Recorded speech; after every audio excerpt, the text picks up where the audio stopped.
열왕기상 16장 29절부터 아합이 나오고 또 17장 1절부터는 엘리야가 등장을 했습니다. 구약 성경이 모세오경부터 시작했죠.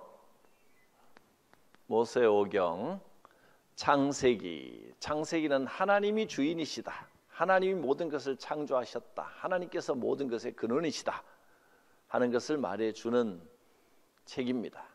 그래서 우리는 하나님을 어떻게 대해야 하느냐. 하나님은 창조주시고 우리는 피조물이다. 또 출애굽기, 레위기, 민수기, 신명기까지 이스라엘 백성들이 애굽에서 탈출하여 가나안 땅까지 오는 과정이 모세오경이죠. 자, 창세기부터 신명기까지, 그리고 이제 하나님과, 사실 여기는 그냥 출애굽해서 가나안까지 갔다라는 사실보다는 하나님과 이스라엘 백성들, 하나님과 백성들의 관계가 무엇이냐, 이것이 주제입니다. 창세기부터 이렇게 시작하잖아요. 하나님은 창조주시고 우리는 피조물입니다. 피조물이 창조하신 분께 속해 있다는 것을 분명히 알아야 되는데, 그걸 자꾸 잊어버리고 자기가 뭔가를 하려고 하면 그걸 뭐라고 부른다고요? 그렇죠. 한 글자로 죄입니다. 죄가 뭐냐 하면 창조주를 잊어버리고 자기 혼자 힘으로 뭔가를 자꾸 하려고 하는 게 죄입니다. 창세기부터 그걸 알려주는 겁니다. 그래서 창세기부터 신명기까지 모세오경 전체의 주제를 말하자면 하나님과 백성들과의 관계입니다. 그래서 하나님과 백성들의 관계가 창세기에 아담과 하와 때 깨어져 버렸잖아요. 뭐 때문에 깨어졌어요? 하나님과 인간과의 관계가 뭐 때문에 깨졌습니까? 답이 하도 많으니까 지금 망설이시는 거죠. 다 맞는 말이죠. 죄라고 해도 맞는 말입니다. 죄 때문입니다. 근데 그 죄가 뭐예요? 죄의 정체가 뭐라고요? 하나님을 잊어버리고 자기가 자기 인생의 주인인 줄로 아는 게, 그게 죄입니다. 그걸 창세기 표현으로 다른 말로 하면 선악과라고 부르는 겁니다. 내가 뭔가 할 수 있다고 착각하는 겁니다. 계속해서 신명기까지 가는 과정을 보면 백성들은, 하나님께서는 백성들에게 너희는 내 백성이다, 너희는 내가 거룩함 같이 거룩해라, 너희는 세상에 속한 존재가 아니다, 계속 말씀하시는데 백성들은 자꾸만 자기가 뭐라도 된 듯이 착각하는 겁니다. 자기 힘으로 뭔가 할 수 있다고 착각하는 겁니다. 이 죄의 정체입니다. 죄가 무엇인지, 성경이 말하는 죄가 생기면 여기서부터 죄의 열매가 뻗어나가서 악한 일을 하고 또 뭐 나쁜 열매가 열리고 이렇게 되는 것이지, 죄라는 말과 악이라는 말은 똑같은 말은 아닙니다. 죄 때문에 악이 생기는 겁니다. 그러니까 죄는 뭐예요? 하나님과 멀어지는 게 죄라는 겁니다. 이것이 이제 모세오경의 가르침이고, 그 다음에는 여호수아가 나오죠. 가나안 땅에 들어가는 과정입니다. 가나안 땅에 들어가서 정착했습니다. 이제는 하나님과 새로운 관계가 됐단 말이에요. 하나님과 관계 맺음입니다. 성경 전부가 하나님과의 관계 맺음을 말씀하시는 겁니다. 하나님이 약속해 주신 그 땅, 영적으로는 은혜가 넘치는 젖과 꿀이 흐르는 땅, 가나안 땅에 정착을 하는데 전쟁이 필요했습니다. 악한 원주민들, 여기서 뭐 악하다는 말이 꼭 나쁘다 이런 의미보다는 하나님을 모르고 우상 숭배하는 원주민들을 몰아내고 하나님과 새로운 관계를 맺고 그곳에 정착하는 내용이 여호수아서입니다. 정착해서 잘 하나님의 백성으로의 정착입니다. 하고 났더니 그 다음에는 사사기가 이어지죠. 하나님의 백성들이 또 죄를 저지르는 겁니다. 사사기의 핵심은 뭐냐면 하나님이 평화를 주시면 하나님과 평화롭게 지내면 되는데 인간은 또 교만하여져서 죄를 저지릅니다. 스스로 자기 생각에 옳다고 생각하는 겁니다. 선악과하고 똑같죠? 자기가 자기 생각이 옳다고 교만해지는 겁니다. 그러면 하나님께서 징계를 하십니다. 반드시 징계가 옵니다. 그러면 회개합니다. 하나님 잘못했습니다. 그럼 다시 평화가 옵니다. 이것이 계속 반복되는 것을 보여주는 것이 사사기입니다. 인간의 인생이 이렇더라는 겁니다. 창세기부터 주제가 똑같은 주제가 계속 이어지죠. 그 다음에 룻기는 사사기 시대의 한 이방 여인에 관한 이야기인데 이건 뭐 같은 시대라서 이렇게 배치했다고 보시면 되고요. 그 다음에 룻기 다음에 사무엘 상하 사무엘서가 나왔죠. 여기는 어디서부터 시작합니까? 사무엘의 탄생부터 시작해서 사울 왕과 그 다음에 다윗 여기까지가 사무엘서입니다. 여기도 사실 주제는 이 주제입니다. 하나님의 음성을 들을 줄 아는 사무엘, 어려서부터 하나님의 음성을 들었습니다. 근데 엘리는 그때 제사장 엘리는 귀가 어두워지고 눈이 어두워지고 뚱뚱해지고 비둔해져서 하나님의 음성에 둔감해져 버린 겁니다. 하나님의 음성에 민감한 사무엘과 하나님의 음성에 둔감해지는 제사장 엘리를 비교하면서 사무엘서가 시작을 해서 영민하고 하나님의 뜻에 민감하고 겸손할 때 젊은 사울이 하나님의 택함을 받았지만 나중에는 하나님과 멀어지니까 또 영적으로 어두워지고 악령이 들 정도가 되어버립니다.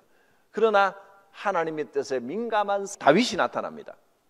다윗은 죄도 많고 부족하고 그런 인간이지만 우리와 다를 바 없는, 어쩌면 우리보다 더 많은 죄를 지은, 그게 다윗이 더 악해서 그런 게 아니라 사람은요 권력이 많이 주어지면 권력이 많은 만큼 죄를 짓게 돼 있습니다. 그게 인간입니다. 끊임없이 하나님의 말씀으로 자기를 연단하지 않으면 권력이 주어지면 권력만큼 죄를 짓습니다. 돈이 많이 주어지면 돈 많은 만큼 죄를 짓습니다. 그게 참 쉽지 않습니다. 권력과 물질 앞에서 하나님 앞에 겸손히 자기를 낮추고 올바른 신앙의 태도를 가져간다는 것이 참 쉽지 않은 일입니다. 성도 여러분만이 아니라 목사에게도 마찬가지입니다. 여러분 돈 많지 않음을 감사하시기 바랍니다. 할렐루야. 아멘이 약한데 그럼 이렇게 다시 정정할게요. 돈 너무 많지 않음을 감사하시기 바랍니다. 할렐루야. 권력이 너무 집중되지 않는 것을 감사하시기 바랍니다. 할렐루야. 그게 내가 그 유혹을 이기기가 참 쉽지 않습니다. 매일 하나님 앞에 꿇어엎드려야 됩니다. 그만큼 피난 노력이 필요한 겁니다. 성경은 이런 말씀을 우리에게 전해주고 있는 겁니다. 다윗은 연약하고 죄가 많았지만 하나님 앞에 정직하다 그랬습니다. 자기의 한계를 아는 겁니다. 그게 신앙입니다. 신앙은 피조물이 피조물 되는 것이 신앙입니다. 자신의 한계를 아는 것, 그게 신앙입니다. 자신의 한계를 모르는 것, 그게 뭘까요? 한 글자로 죄입니다. 그래서 신앙의 반대말은 죄가 되는 겁니다. 자신의 한계를 모르는 게 죄고 자신의 한계를 아는 게 신앙입니다. 하나님 앞에 나는 피조물입니다. 하나님이 주인이십니다. 이 이야기를 계속 하고 있는 겁니다. 자, 그 다음에 이제 우리가 지금 하고 있는 열왕기서로 왔습니다. 열왕기도 이 주제가 계속됩니다. 이걸 여러분 이 주제를요 지금 오늘 열왕기까지 해야지 66권 다 하면 칠판에 쓸 데가 없어서 더 안 합니다. 시간도 내일 또 새벽기도 나와야 되니까 요한계시록까지 이렇게 써보면 66권이 전부 이 주제입니다. 자신의 한계를 모르면 죄가 된다. 자신의 한계를 아는 것이 신앙이다. 하나님 앞에 정직하게 서야 된다. 그 말을 계속 해줍니다. 열왕기는 어떻게 시작합니까? 다윗이 나이 많아서 늙음에, 그 다음에 이제 솔로몬이 나왔습니다. 솔로몬의 인생도 마찬가지입니다. 열왕기 4장 1장부터 11장까지 솔로몬은 정말 하나님 앞에 신실했는데 권력이 주어지고 돈이 주어지니까 솔로몬 같은 사람도 그 권력과 돈의 유혹을 이기지 못했습니다. 권력이 주어지면 시험 들기 딱 좋습니다. 권력 주변에 너무 얼씬거리지 않는 게 좋습니다. 권력은 온갖 종류의 권력이 있지요. 정치 권력도 있고 또 종교도 하나의 권력이 될 수 있습니다. 여러분, 저는 그 권력 근처에 잘 안 가려고 노력합니다. 왜냐하면 제가 약한 걸 알기 때문에 얼씬거리지 않는 게 좋습니다. 나 같은 사람한테 주셔야 내가 잘 쓰지, 천만의 착각입니다. 솔로몬 같은 사람도 시험에 넘어갔습니다. 자, 이제 그 뒤로 12장부터는 나라가 둘로 쪼개집니다. 여로보암과 르호보암으로. 르호보암은 솔로몬의 아들임에도 불구하고 한 지파, 유다 지파만 거기에 남았고, 그 이후 시대에는 7왕 시대가 열렸습니다. 남유다는 아비야와 아사. 지난 시간의 내용입니다. 여로보암은 이후로는 5왕, 나답, 그리고 나답을 죽이고 왕이 된 바아사, 그 다음에 그 아들 엘라, 그 다음에 시므리, 그 다음에 오므리, 이렇게 5왕, 2왕 합해서 7왕 시대라고 부릅니다. 그리고 나서 이제 오므리의 아들이 오늘 나오는 아합입니다. 이렇게 7왕 시대가 지나고 나면 오므리의 아들 아합이 왕이 되는데, 아합에 대한 이야기가 길게 나옵니다. 여기 보면 16장부터 시작해서 무려 1번 한번 보겠습니다. 10대 왕 아합의 통치와 악행. 1번 아합의 통치, 22년을 통치했습니다. 874년부터 853년까지 기원전입니다. 이때 통치를 했는데 아합에 대한 얘기가 길게 나온 이유가 뭔가? 아합과 관련된 내용이 무려 7장에 걸쳐서 나옵니다. 그 이유는 아합이 대단하거나 위대해서가 아니고 중요한 인물이라서가 아니라 뭐라 그랬습니까? 그 다음에 같이 읽어볼까요? 그의 악행에 맞서 여호와 신앙을 지키려고 한 사람들의 노력을 보여주려는 것이다. 아합이 중요해서가 아니고 아합과 대항해서 신앙을 지킨 엘리야를 통하여 우리에게 가르침을 주시고 메시지를 주시는 겁니다. 그렇게 16장 마지막 아합이 나왔고요. 그리고 제일 끝에 16장 34절 한 절을 보시면 전혀 생뚱맞은 내용이 하나 나와 있습니다. 그냥 그 위에는 아합이 이렇게 악한 왕입니다 라고만 써놓고 16장 제일 마지막 절, 그 시대에 베델 사람 히엘이 여리고를 건축하였는데 그가 그 터를 쌓을 때에 맏아들 아비람을 잃었고 그 성문을 쌓을 때에 막내 아들 수굽을 잃었으니 여호와께서 눈의 아들 여호수아를 통하여 하신 말씀과 같이 되었더라. 이 기록을 여기다가 왜 넣어놨을까요? 여호수아 시대에 가나안을 점령하고 난 다음에, 가나안 점령할 때 첫 번째 성이 여리고였죠. 여리고를 무너뜨려 버렸습니다. 그리고 하나님의 기적으로 무너졌습니다. 이 여리고를 다시 쌓지 마라, 하나님이 명령하신 겁니다. 상징입니다. 여리고를 다시 쌓는 자는 이런 형벌이 있을 것이라고 예언을 해두었는데, 아합 시대에도 하나님의 말씀의 예언은 그대로 이루어졌습니다 라고 하는 걸 밝혀주시는 겁니다. 여호수아서 6장 26절을 한번 보십시오. 여호수아가 그때에 맹세하게 하여 이르되 누구든지 일어나서 이 여리고 성을 건축하는 자는 여호와 앞에서 저주를 받을 것이라. 그 기초를 쌓을 때에 그의 맏아들을 잃을 것이요 그 문을 세울 때에 그의 막내 아들을 잃으리라 하였더라. 놀랍지 않습니까? 여호수아서를 쓰고 똑같은 사람이 쓴 게 아닙니다. 전혀 시대도 다르고 내용도 다르고 그때는 책이 별개의 책이에요. 짜고 쓴 게 아닙니다. 역사적 사건이 그대로 하나님의 말씀대로 성취되었다는 것을 확인해 주고 있는 겁니다. 그 형벌을 베델 사람 히엘이라는 사람이 여리고를 건축할 때 하나님의 말씀의 예언 그대로 일어났다는 것을 보여주시는 겁니다. 16장이 그렇게 마무리되었습니다. 그러니까 정말 악한 왕 오므리 가문에, 오므리가 이 모든 왕 중에서 역대 가장 악한 왕이라 그랬죠. 왜냐하면 우상 숭배를 법으로 정해놓고 백성들에게 법을 지켜야 된다, 강제로 우상 숭배를 하게 한 사람입니다. 얼마나 악합니까?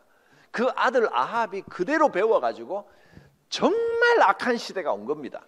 그러나 하나님의 말씀은 예언대로 이루어지고 있더라. 시대가 아무리 약해져도 하나님의 말씀은 살아 역사하시고 주의 예언은 반드시 이루어짐을 믿으시길 바랍니다. 17장으로 넘어갑니다. 엘리야의 가뭄 선포와 도피 생활, 그리고 사르밧 과부를 위한 두 가지 기적입니다. 제가 지금 고민하고 있는 것이 오늘 어디까지 할까를 고민하고 있는데, 이걸 다 하면 내일 새벽 기도에 지장이 있을 것 같아서 여러분이 부담되실 것 같아서 오늘 이러면 좋겠습니다. 갈멜산 대결이 또 엄청난 사건이니까 사르밧 과부까지만 하겠습니다. 2번까지만 하겠습니다. 마음이 한결 너희에게 평안이 있을지어다. 평안해지시죠? 부활하신 주님이 평안을 주셨습니다.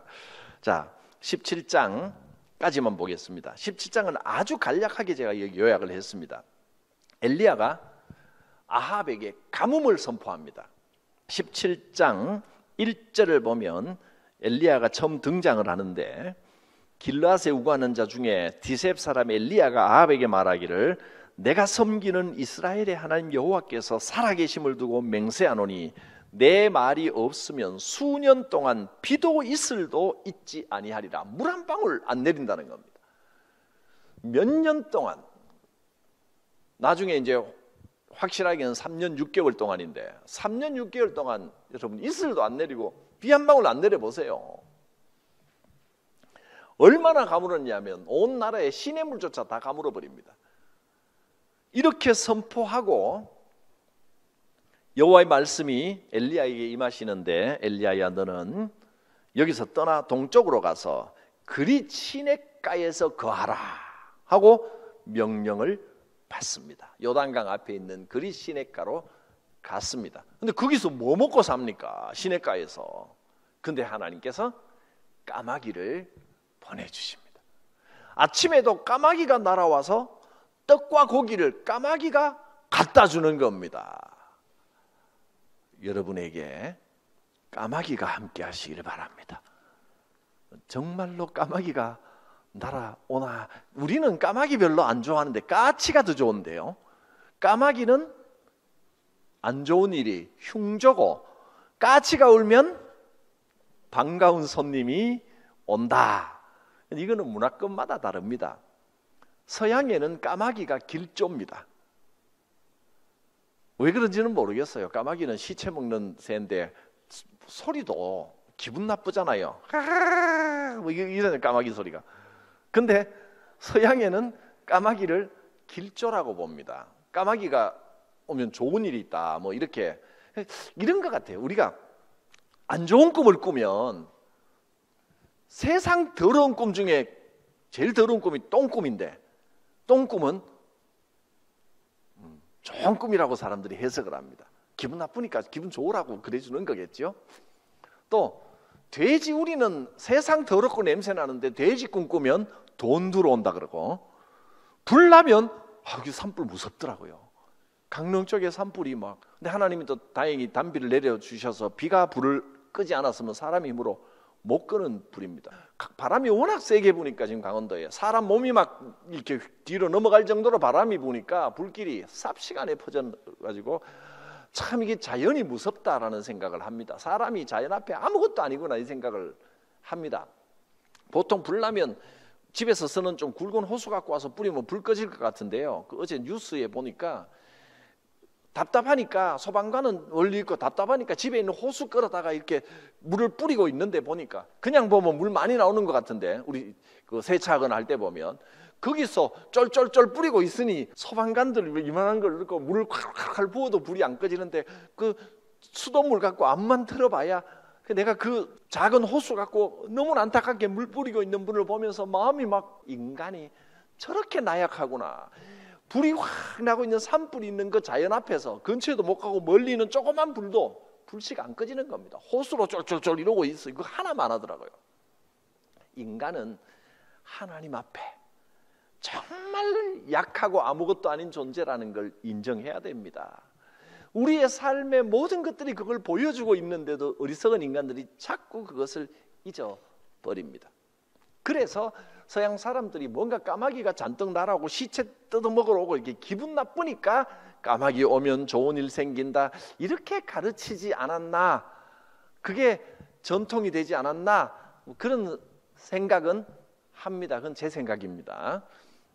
아마 문화권마다 그렇게 좀 다른데 여기도 어쩌면 또 성경을 보면서 까마귀가 고기와 떡을 갖다 줬으니까 까마귀 그러면 기분 좋은 어떤 느낌, 이런 쪽으로 생각이 전통이 형성이 됐는지도 모르겠습니다. 성경의 사고가 그들의 생각의 틀을 가지고 있어서 그렇겠죠. 까마귀 그러면 기분 좋은 새입니다. 여러분, 까마귀가 여러분 삶에 임하시기를. 우리에게는 까마귀가 어떤 모습으로 올지는 알 수 없습니다. 하나님이 보내시는 까마귀 엘리야에게는 까마귀라는 새였지만 까마귀는 우리에게는 하나의 상징적인 메시지입니다. 좋은 사람을 만나면 그 사람이 까마귀인 겁니다. 하나님께서 이 세상에 있는 어떤 방법을 동원하여 나를 도와주시는데 그것이 까마귀입니다. 하나님께서 도우시는 역사가, 이 까마귀의 기적이 여러분에게 함께 하시길 바랍니다. 하나님께서 이 까마귀라는 현상을 통해서, 이건 하나님이 하신 일입니다. 그런 역사가 함께 하시길 바랍니다. 그렇게 이제 그 그릿 시냇가에서 지내고 있었는데 너무 가무니까 시내마저 말라버리니까 물은 먹어야 살거든요. 까마귀가 음식은 갖다 주지만 물을 갖다 줄 수는 없는데 시냇물을 먹고 지냈는데 물도 말라버렸습니다. 그래서 거기서 지낼 수가 없게 되었습니다. 하나님께서 다시 엘리야를 어디로 보내느냐 하면 8절 여호와의 말씀이 엘리야에게 또 임하여 말씀하십니다. 너는 일어나 시돈에 속한 사르밧으로 가라. 사르밧 지방으로 가라 그랬습니다. 시돈이면 이방 땅입니다. 이방 땅에 있는 사르밧이라는 곳에 가서 머물러라. 내가 그곳 과부에게 명령하여 내게 음식을 주게 하였느니라. 이거 보니까 까마귀만이 아니네요. 과부도 길조입니다. 하나님께서 까마귀를 보내셨고 하나님께서 이 사르밧의 과부를 엘리야에게 보내셨습니다. 그러니까 까마귀만 바라보고 까마귀가 좋은 징조다 이렇게만 볼 게 아니고 실은 나에게 좋은 것을 주신 분은 누굽니까? 하나님이십니다. 하나님께서 까마귀도 보내셨고 과부도 보내셨습니다. 놀라운 건 이스라엘, 이 정통 이스라엘인을 보낸 게 아니고 이방 땅에 있는, 그것도 가장 그 당시로는요, 과부는 정말 천대받는, 무시받는 사람입니다. 여인이 대우를 못 받던 시대에 남편 죽고 여인 혼자 사는 사람은 정말 그 천대받고 억울한 일도 많이 당하고, 그래서 연약한 사람의 상징을 과부와 고아라고 하지 않습니까? 그것도 이방인, 가장 연약하고 남들이 무시하고 보잘것없어 보이는 사람을 통하여 하나님은 역사를 이루십니다. 계속 보겠습니다. 10절 그가 일어나 사르밧으로 갑니다. 성문에 이를 때에 한 과부가 그곳에서 나뭇가지를 줍고 있는데 불러서 그릇에 물을 좀 가져다가 나로 마시게 하라. 나에게 물 한 그릇만 좀 주시오. 그가 가지러 갈 때 엘리야가 불러서 청하건대 내 손에 떡 한 조각을 내게로 가져오라. 참 염치도 없다. 처음에는 물 한 그릇만 주시오. 물 가지러 갈 때 떡도 하나 가지고 오시오 이러고 있는 겁니다. 생전 처음 보는데 엘리야는 하나님께서 나를 지키신다는 확신이 있으니까 담대한 겁니다. 하나님의 명령, 하나님께서 나를 보내시고 나와 함께 하신다는 확신이 있는 사람은 하나님이 역사하신다. 그래서 얻어먹을 때도 좀 당당하게 얻어먹는 겁니다. 여러분, 대접할 때 제가 좀 당당하게 얻어먹겠습니다. 중요한 건 좀 안쓰러워하며 적게 먹고 이게 중요한 게 아니고 엘리야에게는 이 확신이 있는 거예요. 하나님께서 저 사람을 택했다는 걸 분명히 알고 있잖아요. 물 한 그릇도 오라, 떡 한 덩이 갖고 오라 이야기할 때 하나님께서 100배 1000배의 축복을 그에게 주실 것을 알고 있는 겁니다. 내가 먹어줄수록 그에게 더 큰 은혜가 임할 것을 알고 있는 겁니다. 계속 봅니다. 12절. 그래서 그가 이르되, 과부가 말합니다. 당신의 하나님 여호와께서 살아계심을 두고 맹세하노니 주고는 싶어도 나는 떡이 없고 다만 통에 가루 한 움큼과 병에 기름 조금밖에 없습니다. 자기 먹고 살 것도 없어요. 내가 나뭇가지 둘을 주워다가 나와 내 아들을 위하여 음식을 만들어 먹고 그 후에는 죽으리라. 여기도 비참한 상황입니다. 그냥 통에 밀가루 바닥에 깔려 있습니다. 그거 끌어 모아 봐야 한 움큼밖에 안 되는데 기름 조금, 그 기름 섞어가지고 해가 나뭇가지 많이 꺾고 올 것도 없고 몇 개 주워다가 불 떼서 그거 붙여서 먹고 더 먹을 것이 없으니 이제 아들하고 둘이 앉아서 우리는 죽었구나 하고 죽을 각오를 하고 있었던 이 차에 엘리야가 온 겁니다. 그렇게 떡 오더니 떡도 하나 가지고 오너라. 세상 참 사정 모르는 소리 하고 있습니다. 그때 엘리야가 이렇게 말합니다. 13절과 14절의 말씀이 여러분의 가정의 생업에 임하시기를 축복합니다. 엘리야가 그에게 이르되 두려워하지 말고 가서 내 말대로 하려니와 먼저 그것으로 나를 위하여 작은 떡 한 개를 만들어 내게로 가져오고 그 후에 너와 내 아들을 위하여 만들라. 자기 하나 만들어서 낼러 먹고 나면 그 다음에는 없는 게 확실한데 뭘 먼저 먹고 그 다음에 네 아들을 위해서. 당신이 아무리 하나님의 선지자고 하나님의 사람이라도 지금 이 형편 이 꼴을 보고 지금 하시는 말씀입니까? 말도 안 되는 소리 하지 마십시오. 그럴 만도 한데. 그러나 이 과부는 그 말씀대로 합니다. 자, 14절 계속되는 엘리야의 예언을 보겠습니다. 이스라엘의 하나님 여호와의 말씀이니 나 여호와가 비를 지면에 내리는 날까지 3년 6개월 동안 그 통에 가루가 떨어지지 아니하고 그 병에 기름이 없어지지 아니하리라 하셨느니라. 그가 가서 엘리야 말대로 하였더니, 이 말이 중요합니다. 아멘하고 말대로 했습니다. 그랬더니 그와 엘리야와 그 식구가 여러 날 먹었는데 여호와께서 엘리야를 통하여 하신 말씀같이 통에 가루가 떨어지지 아니하고 병에 기름이 없어지지 아니하니라. 퍼냈는데 또 생기고 퍼냈는데 또 생기고.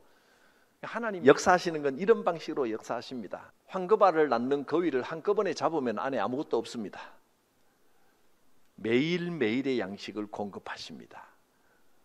여러분, 황금거위 잡지 마시고 하나님이 그날 만나를 베풀어 주실 때 아멘 아멘 감사하며 겸손하게 그 축복을 받아 누리시기를 바랍니다. 사르밧 과부의 이 가루통과 기름 그릇이 여러분 가정에도 하나씩 척 구비되시기를 바랍니다. 자, 그렇게 계속 나오는 거예요. 기름 따르면 또 나오고 다 먹은 줄 알고 따르면 또 나오고 3년 6개월 동안 다시 비가 올 때까지 이 역사가 계속됐습니다. 그리고 또 한 번 또 하나 더 한 가지 큰 은혜를 이 과부가 입습니다. 사실 과부가 자기가 한 일은 순종밖에 없습니다. 자기 걸 뭐 더 내놓은 것도 아니고 어차피 가진 것도 없었고 말씀에 아멘하고 순종한 것밖에 없었는데 엘리야만 배부르게 먹었나요? 자기하고 자기 아들도 살 길이 생긴 겁니다. 말씀에 순종하면 살 길이 열립니다. 그 다음에 어떤 일이 일어났는지 두 번째 기적입니다.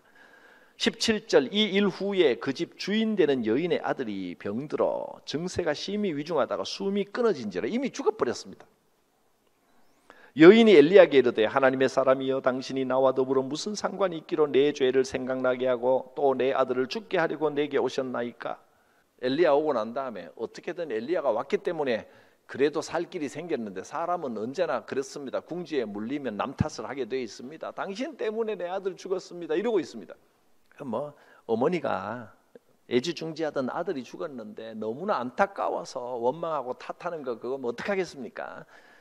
19절 봅니다. 엘리야가 그에게 아들을 달라 하고 그를 그 여인의 품에서 받아 안고 자기가 거처하는 다락에 올라가서 자기 침상에 누이고 여호와께 부르짖어 이르기를 내 하나님 여호와여 주께서 또 내가 우거하는 집 과부에게 재앙을 내리사 그 아들이 죽게 하셨나이까 하면서 그 아이 위에 몸을 3번 쭉 펴서 엎드리고 여호와께 부르짖어 이르되 내 하나님 여호와여 원하건대 이 아이의 혼으로 그의 몸에 돌아오게 하옵소서. 엘리야가 그렇게 하니까 22절 여호와께서 엘리야의 소리를 들으심으로 그 아이의 혼이 몸으로 돌아오고 살아난지라. 할렐루야.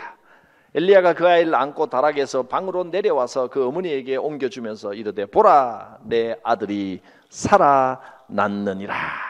여인의 고백입니다. 마지막 24절 읽습니다. 여인이 엘리야에게 이르되 내가 이제야 당신은 하나님의 사람이시요 당신의 입에 있는 여호와의 말씀이 진실한 줄 아노라 하니라. 이 아들이 죽었던 사건이 여인의 이 심정과 여인의 고백에 이제 확실한 고백으로 자리 잡게 되었습니다. 해피엔딩으로 끝나서 행복합니다. 자, 자료를 한번 읽고 마치겠습니다. 2번 17장 엘리야의 가뭄 선포와 도피 생활, 사르밧 과부를 위한 2가지 이적입니다. 첫째, 징계 선포. 7절까지 여호와 신앙을 버리고 바알 숭배를 북이스라엘의 국교로 삼는 등 극도로 타락한 아합 왕을 향하여 엘리야 선지자는 수년 동안 가뭄이 임할 것을 선포하고 그리 시냇가로 피하여 그곳에서 도피 생활을 합니다. 2번째, 가뭄 기간 동안 자신을 대접한 사르밧 과부를 위해 엘리야가 2가지 이적을 베풀었습니다. 마지막 절 24절까지 나왔습니다. 가뭄이 계속되면서 엘리야가 도피 생활을 하던 그리치네도 말라버렸다. 이방 땅인 시돈의 사르밧에서 과부를 택하여 엘리야를 대접하게 하셨다. 첫째, 엘리야는 가뭄 재앙이 끝날 때까지 기름병과 밀가루 통해서 기름과 밀가루가 떨어지지 않는 이적을 베푼다. 2번째, 엘리야는 병들어 죽은 사르밧 과부의 아들을 기도로 다시 소생시킨다. 말씀에 아멘하고 순종하며 하나님의 뜻대로 섬길 때 기름병과 밀가루 통에 기적이 일어나며 어떤 어려움과 재앙을 만난다 할지라도 하나님께서 반드시 회복시켜 주시는 줄 믿습니다. 기도합니다. 거룩하신 하나님, 엘리야를 통하여 하나님의 도우심을 깨닫게 하셨습니다. 우리에게 보내주신 까마귀, 그 까마귀로 인하여 감사드립니다. 우리는 알지 못하는 동안 하나님께서 늘 까마귀를 보내주셨고 기름병과 밀가루 통에 음식이 떨어지지 않게 도와주셨고 사르밧 과부를 예비하여 우리를 도우셨습니다. 하나님의 도우심을 깨닫고 발견하고 순종하는 신앙 되게 하시고 우리의 가정에 이런 만나의 축복이 끊어지지 않는 은혜가 충만케 하옵소서. 예수님의 이름으로 기도드립니다. 아멘. 찬송가 161장 찬송하겠습니다. 할렐루야, 우리 예수 부활 승천하셨네. 세상 사람 찬양하니 천사와 나파도다. 구주 예수 부활하사 사망 권세 이겼네. 구주 예수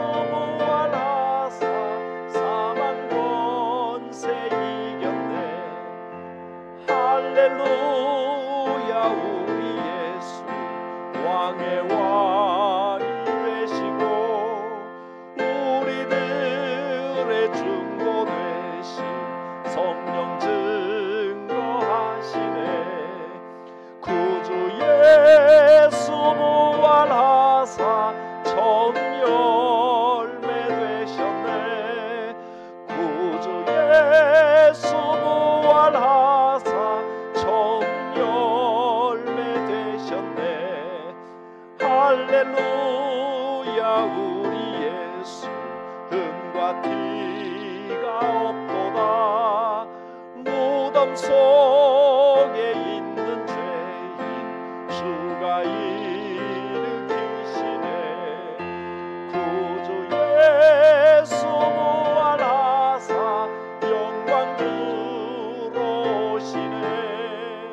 구주 예수 부활하사 영광 주로 오시네. 거룩하신 하나님, 성도들을 축복합니다.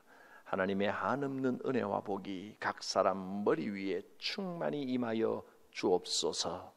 우리 주 예수 그리스도의 구원의 은혜, 대속의 은혜와 하나님의 무한하신 사랑과 성령님의 인도하심, 임재 충만하심이 성도들 각 사람 머리 위에, 가정 위에, 생업 위에, 떡반죽 그릇과 기름 그릇 위에, 주의 교회 위에 풍성하게 임하시기를 축원하옵나이다. 아멘.